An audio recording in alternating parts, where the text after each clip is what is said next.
Uma planta que prospera em praticamente todos os climas dos Estados Unidos, inclusive no seu.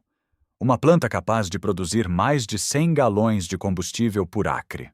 Uma planta que cresce da Flórida até Dakota do Norte. Uma planta que não precisa de refinaria, não precisa de oleoduto e não precisa de permissão de ninguém. Os Amish vêm prensando essa planta para extrair óleo há gerações. O resíduo que sobra depois da prensagem vira ração para os animais.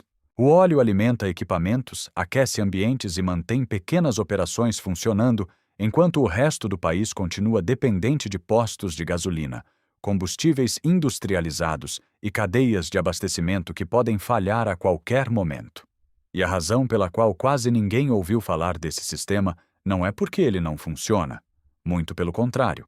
É porque ao longo de décadas havia muito dinheiro e muito poder empenhados em garantir que esse conhecimento nunca se tornasse popular. A primeira vez que eu vi isso funcionando de verdade foi em um galpão nos arredores de Sugar Creek, em Ohio. Um homem chamado Samuel tinha uma prensa manual presa a uma bancada de trabalho. Embaixo dela, um balde de 5 galões recolhia um óleo dourado e espesso. No canto do galpão, um gerador a diesel funcionava com suavidade, sem aquela fumaça pesada e sem o cheiro forte que a maioria das pessoas associa ao combustível convencional. Eu perguntei a ele de onde vinha o combustível. Ele não apontou para um posto. Apontou para o campo atrás do celeiro. Girassóis. 6 fileiras de girassóis plantadas ao longo da cerca. Semeados em maio, colhidos em setembro, prensados em outubro.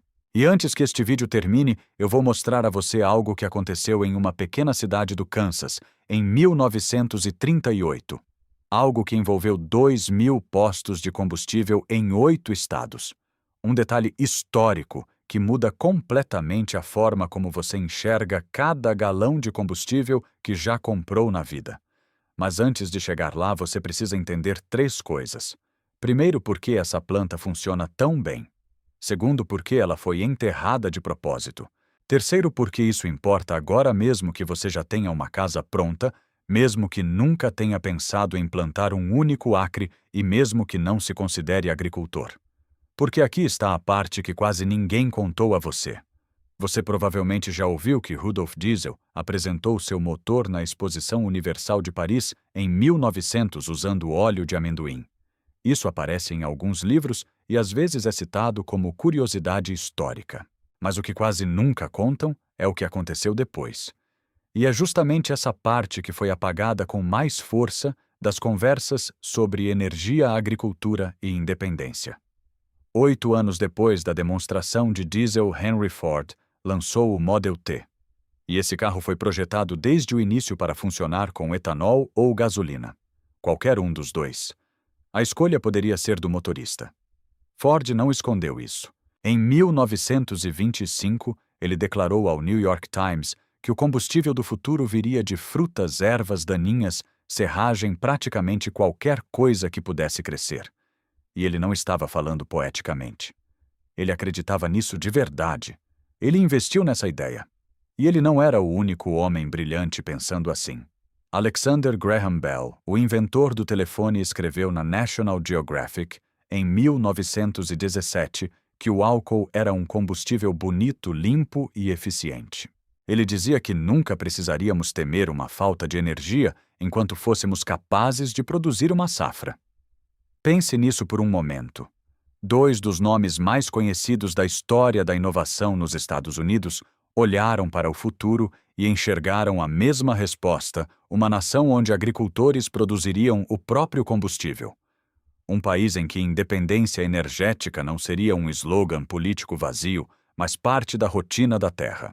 Um mundo em que você não dependeria de navios atravessando oceanos, nem de oleodutos cruzando estados para manter um trator, um gerador ou um caminhão funcionando. E esse futuro não era fantasia. Ele começou a ser construído de verdade no meio oeste americano. Em 1937, uma empresa chamada Agro abriu uma unidade de produção em Atchison, Kansas. Eles estavam misturando etanol produzido a partir de grãos americanos ao combustível automotivo. Havia 2 formulações principais, Agrol 5 e Agrol 10. E esse projeto tinha apoio de peso inclusive de Henry Ford.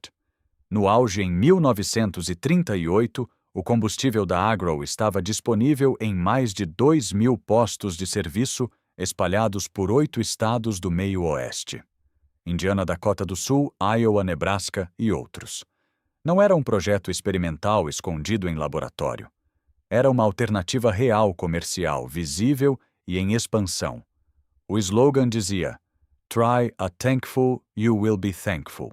Algo como: experimente um tanque e você vai agradecer. A planta de Atchison produzia cerca de 18 milhões de galões de etanol por ano. Agricultores compravam. Motoristas comuns compravam. O combustível funcionava. Os motores rodavam limpos.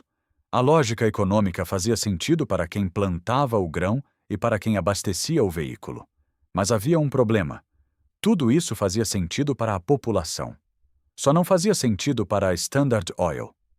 A Standard Oil, o império erguido por John D. Rockefeller havia passado décadas garantindo que nenhuma alternativa séria tivesse espaço para competir. Sua estratégia nunca foi apenas construir um produto melhor. Sua verdadeira estratégia era impedir que qualquer rival ganhasse terreno suficiente para se tornar uma ameaça. E quando a Agrol apareceu em 2.000 bombas de combustível, com um produto que realmente funcionava, a indústria do petróleo respondeu da única maneira que sabia, com guerra total. Os métodos usados para isso aparecem em registros históricos, documentos legislativos e estudos acadêmicos. A Associação Nacional do Petróleo chamou o combustível à base de etanol de um insulto ao bom senso.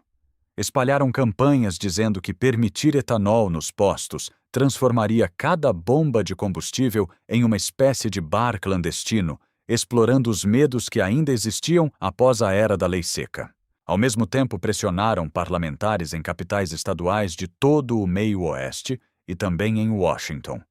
Entre 1933 e 1939, conseguiram barrar 19 projetos de lei federais e 31 projetos de lei estaduais relacionados ao combustível alcoólico. Mas quando a propaganda e o lobby não bastaram, eles usaram a arma mais destrutiva de todas: redução predatória de preços. A Agrol vendia seu combustível a 17 centavos por galão. A Standard Oil derrubou o preço da gasolina com chumbo para 16 centavos. Não porque esse fosse o custo real de refino, não porque fosse sustentável, mas porque uma corporação gigantesca podia perder dinheiro por muito tempo para esmagar um concorrente menor. Uma startup no Kansas não podia fazer o mesmo. E aqui está a parte que torna tudo ainda mais revoltante. O combustível que a Standard Oil estava empurrando ao mercado por 16 centavos só para sufocar a Agrol era gasolina com chumbo. Eles sabiam que o chumbo era tóxico. Os riscos à saúde já eram conhecidos desde o início dos anos 1920. Trabalhadores em instalações que produziam tetraetilchumbo adoeciam, enlouqueciam e, em alguns casos, morriam. As autoridades de saúde já tinham ouvido alertas sérios sobre o tema. Mas, mesmo assim, a gasolina com chumbo continuou sendo vendida por décadas. E há um detalhe crucial aqui: o etanol podia cumprir a mesma função antidetonante sem envenenar pessoas. O problema para a indústria do petróleo era que o etanol vinha das fazendas. Já o chumbo vinha das refinarias e das cadeias industriais que eles já controlavam. Ou seja, não era apenas uma disputa técnica. Era uma disputa por controle. Os responsáveis pela Agrol registraram acusações claras de sabotagem, propaganda e guerra econômica deliberada por parte do setor petrolífero. E em 1939, a Agrol fechou as portas. Não porque o combustível fracassou, não porque o público rejeitou, não porque os motores não funcionavam. Ela fechou porque não havia como sobreviver a uma guerra de preços contra uma das corporações mais ricas e poderosas que o mundo já tinha visto, enquanto essa mesma corporação atuava ao mesmo tempo para sufocar o apoio político ao etanol em todas as frentes possíveis. Agora preste atenção, porque é aqui que a história fica ainda mais reveladora. 3 anos depois de ajudarem a destruir a Agrol, os Estados Unidos entraram numa crise séria de borracha durante a Segunda Guerra Mundial. O esforço de guerra precisava desesperadamente de borracha sintética para pneus juntas de motores capas de chuva-mangueiras e incontáveis componentes essenciais para manter a máquina militar funcionando. E para onde o governo correu? Para exatamente o mesmo tipo de infraestrutura que havia sido deixada morrer. As mesmas plantas de etanol, os mesmos especialistas, os mesmos conhecimentos que em tempos normais tinham sido tratados como incômodos inconvenientes ou economicamente indesejáveis. Os químicos e engenheiros que haviam participado de projetos como o da Agrol voltaram a trabalhar na produção de etanol para combustível de aviação e para borracha sintética do tipo Buna S. Em 1944, cerca de 3/4 de toda a borracha sintética produzida nos Estados Unidos vinha de plantas de etanol de milho no meio-oeste. Pense no tamanho dessa ironia. O mesmo combustível que a indústria petrolífera havia chamado de absurdo e sem sentido estava ajudando a vencer uma guerra mundial. Mas quando a guerra acabou em 1945, o que aconteceu? As plantas foram fechadas de novo. A infraestrutura foi desmontada. O conhecimento voltou para as prateleiras. Os agricultores retornaram à posição de compradores dependentes em vez de produtores autônomos de energia. E isso não é teoria da conspiração. É simplesmente o registro de escolhas políticas e econômicas feitas por pessoas que entendiam muito bem o potencial dos combustíveis agrícolas e decidiram por lucro e controle que esse potencial não deveria chegar até você. Agora deixe-me mostrar a planta que muda tudo. E quando digo tudo, quero dizer tudo mesmo. O girassol. Não como enfeite de jardim, não como aquela flor bonita que alguém planta ao lado da entrada de casa, mas como uma cultura industrial de energia escondida à vista de todos durante mais de um século. Aqui estão os números, e eles vêm de pesquisas universitárias, não de boatos de internet. As sementes de girassol contêm entre 40% e 42% de óleo por peso. Algumas variedades superam 45%. Compare isso com a soja, que normalmente fica na faixa de 18% a 20%.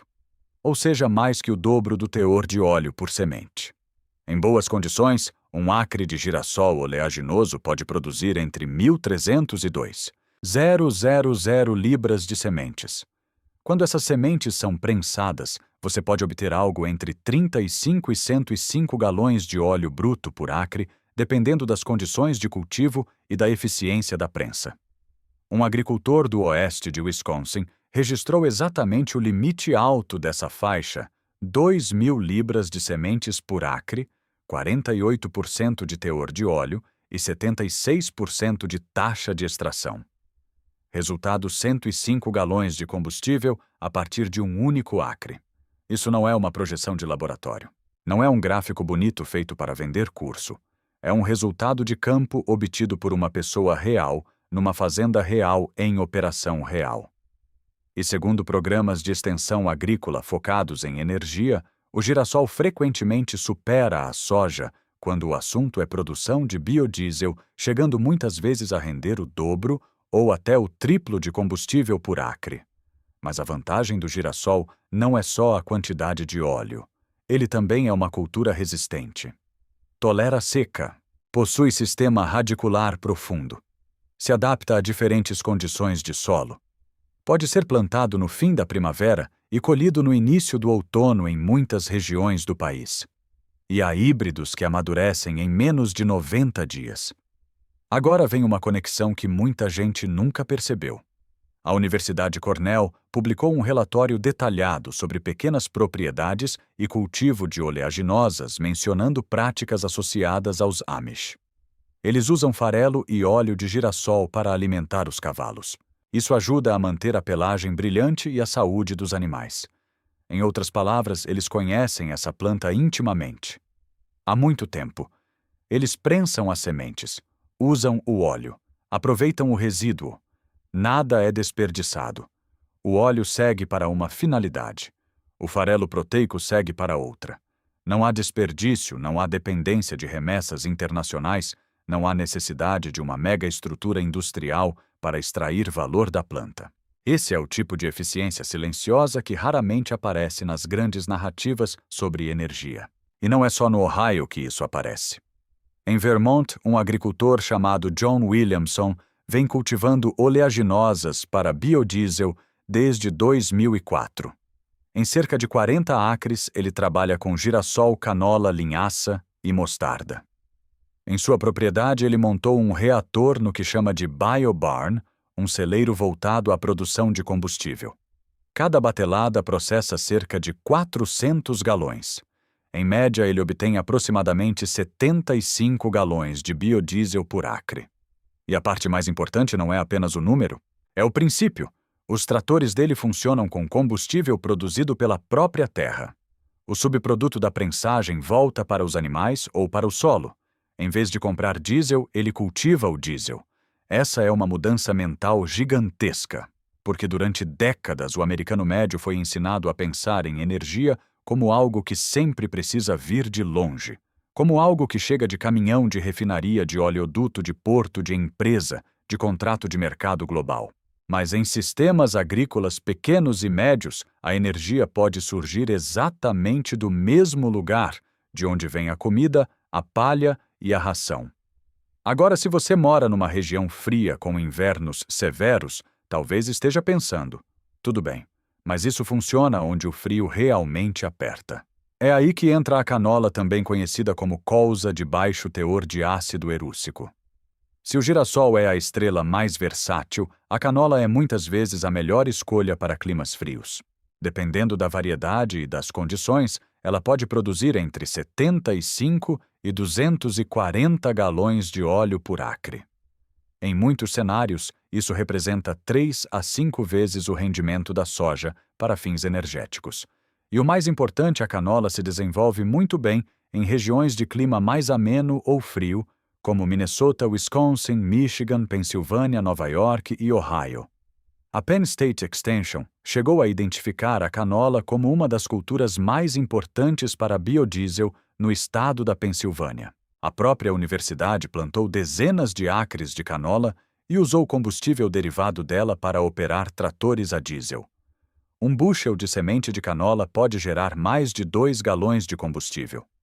Mas há outro detalhe técnico que faz toda a diferença no inverno. O biodiesel de canola tende a apresentar ponto de névoa mais baixo do que o biodiesel de soja ou de gordura animal. Em termos simples, isso significa que ele se mantém fluido com mais facilidade em temperaturas baixas. Para quem vive em regiões onde linhas de combustível podem gelar, isso não é detalhe pequeno. É uma vantagem prática real. Depois vem a linhaça. A maioria das pessoas associa linhaça ao óleo de linhaça fervido usado em madeira, acabamento e conservação. Mas a planta em si oferece algo ainda mais interessante. O mesmo óleo pode servir para combustível em motores, a diesel para tratamento e proteção de madeira e para lubrificação básica de máquinas agrícolas. Ou seja, uma única lavoura pode fornecer múltiplas funções dentro de uma propriedade.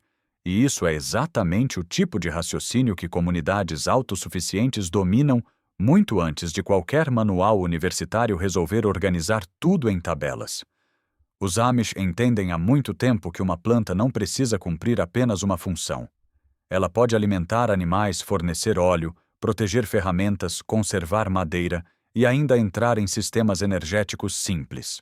Se você olhar para girassol, canola e linhaça em conjunto, percebe algo impressionante. Essas 3 culturas cobrem praticamente todo o mapa climático agrícola dos Estados Unidos continentais. Em termos gerais, são plantas viáveis em faixas que vão de zonas frias até regiões muito mais quentes. Em outras palavras, a objeção de que isso não cresce no meu estado começa a desmoronar muito rápido. Mas agora quero falar diretamente com quem já tem uma casa pronta.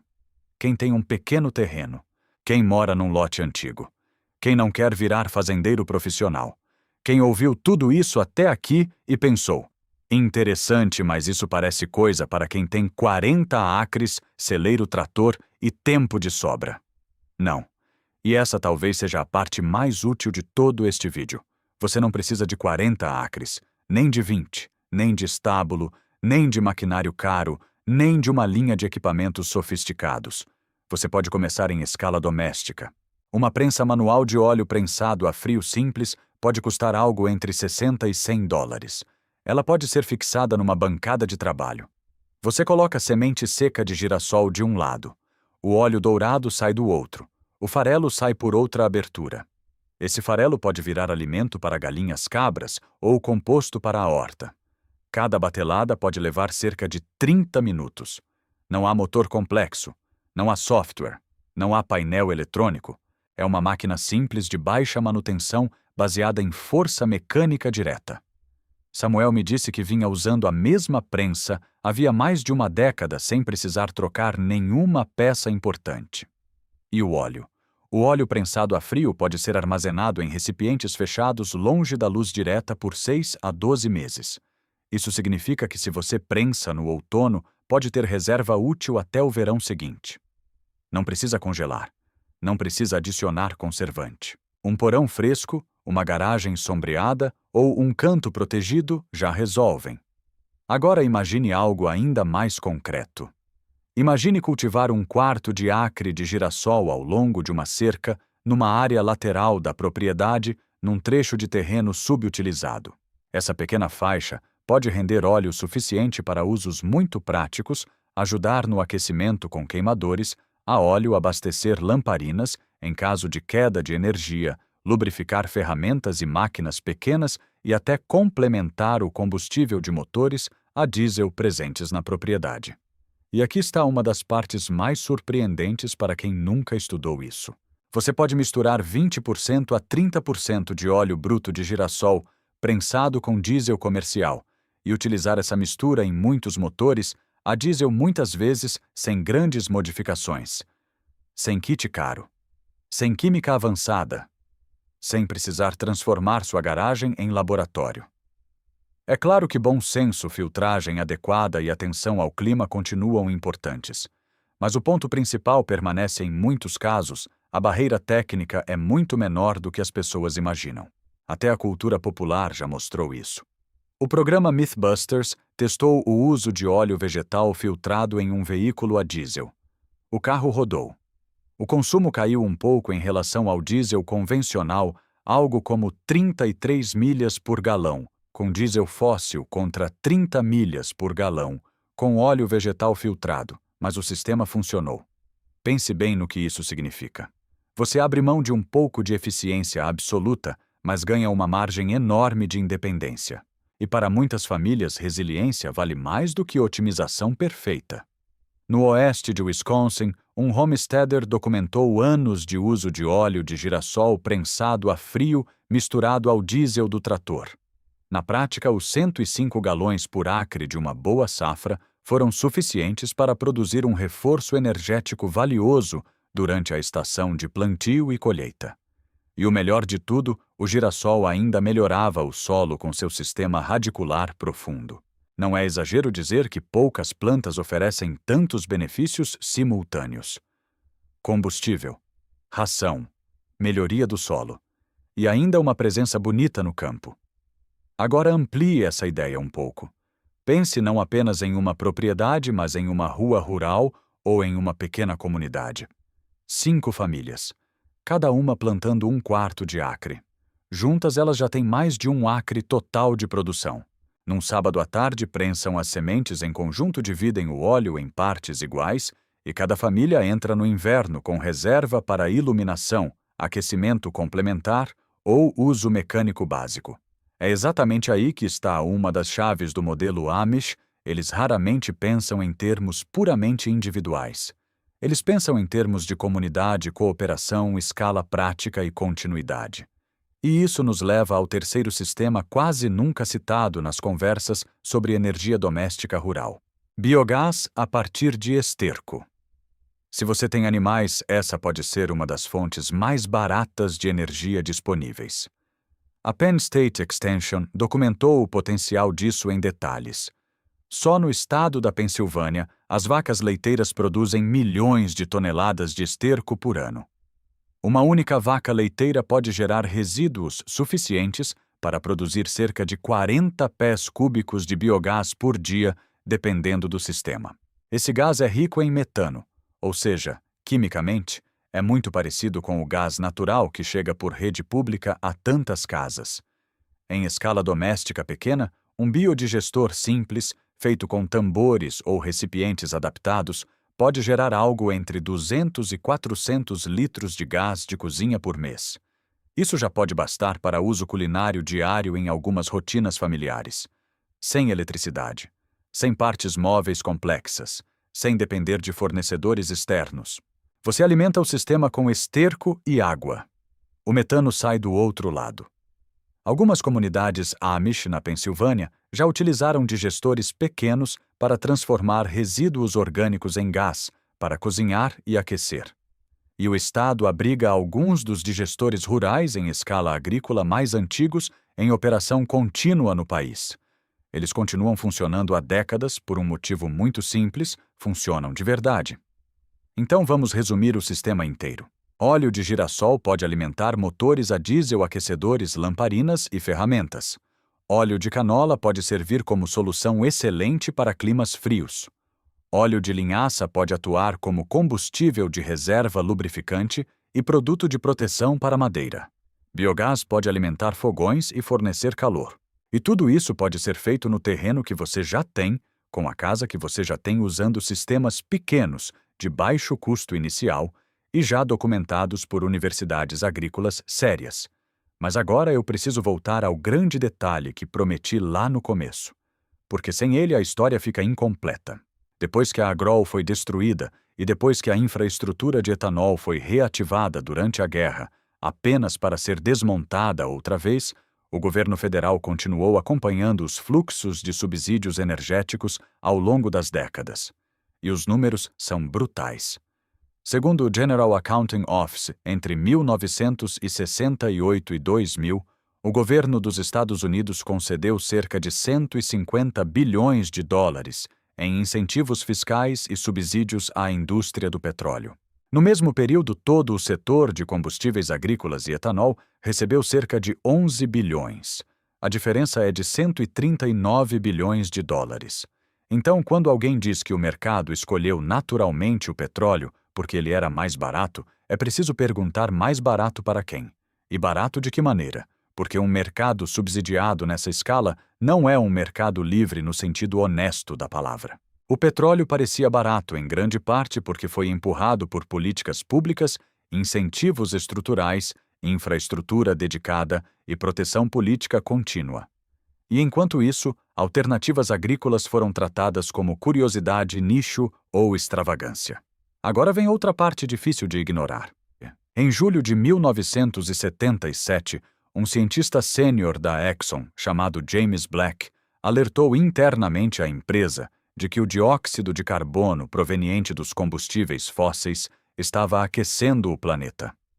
Ele explicou que se a concentração atmosférica de CO2 dobrasse o aumento de temperatura, poderia ficar na faixa de 2 a 3 graus Celsius, e afirmou que a humanidade tinha uma janela limitada, algo como 5 a 10 anos, para tomar decisões energéticas importantes. No ano seguinte, ele repetiu o alerta com dados atualizados. Em 1982, modelos internos da própria Exxon confirmaram projeções de aquecimento que décadas depois se mostrariam muito próximas do que realmente aconteceu. Mas em vez de acelerar uma transição séria para sistemas alternativos, a empresa continuou financiando campanhas públicas e organizações que colocavam em dúvida justamente a ciência que seus próprios especialistas já entendiam como sólida. Repare no padrão. Na década de 1930, um combustível agrícola viável aparece. Ele é esmagado. Na guerra, esse mesmo conhecimento é ressuscitado por necessidade. Acabada a guerra, é enterrado de novo. Na década de 1970, com as crises do petróleo, mais de 100 novas usinas de etanol surgem. Comunidades voltam a experimentar produção energética descentralizada. E então, nas décadas de 1980 e 1990, quedas artificiais de preço, excesso de oferta e rearranjos políticos novamente sufocam grande parte desse movimento. O ciclo se repete. Construir. Provar que funciona. Enterrar. Construir de novo. Provar de novo. enterrar outra vez. É por isso que esse assunto importa tanto. Porque não estamos falando de uma tecnologia que falhou sozinha. Estamos falando de uma alternativa que repetidamente demonstrou utilidade e foi repetidamente empurrada para fora do caminho quando começou a ameaçar estruturas de poder consolidadas. Há um livro que documenta esse ciclo em profundidade, The Forbidden Fuel, A History of Power Alcohol. Não é panfleto conspiratório. É um trabalho histórico detalhado que acompanha como combustíveis agrícolas foram sendo combatidos desde o início do século XX, quais empresas atuaram nisso, quais grupos de pressão estiveram envolvidos e como decisões políticas foram moldando o resultado. E existe um símbolo perfeito para toda essa história. A palavra diesel.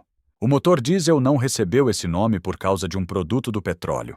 Ele recebeu esse nome por causa de Rudolf Diesel, o inventor. E Rudolf Diesel criou seu motor pensando em óleo vegetal. Mas ao longo de mais de um século, o nome do inventor acabou sendo capturado e colado justamente ao sistema de combustível fóssil, que sua visão original ajudava a desafiar. Isso deveria fazer qualquer pessoa parar por um instante, porque significa que até a linguagem foi reorganizada para parecer inevitável, como se sempre tivesse sido assim, como se diesel e petróleo fossem naturalmente inseparáveis, como se nunca tivesse existido outro caminho. Mas existiu, ainda existe, e ele continua crescendo em campos Amish, em celeiros de Vermont, em pesquisas agrícolas esquecidas e em propriedades rurais pequenas, onde a lógica da autonomia ainda não foi completamente destruída. A sua conta de combustível não é uma lei da natureza. Ela não caiu do céu. Ela foi desenhada, subsidiada, protegida e mantida. Enquanto isso, sistemas alternativos permaneceram ao alcance da mão, visíveis para quem realmente olha e ignorados por uma cultura inteira, treinada para não enxergá-los. E talvez a frase mais importante deste vídeo seja esta: esse sistema não foi enterrado porque fracassou, ele foi enterrado porque funcionava.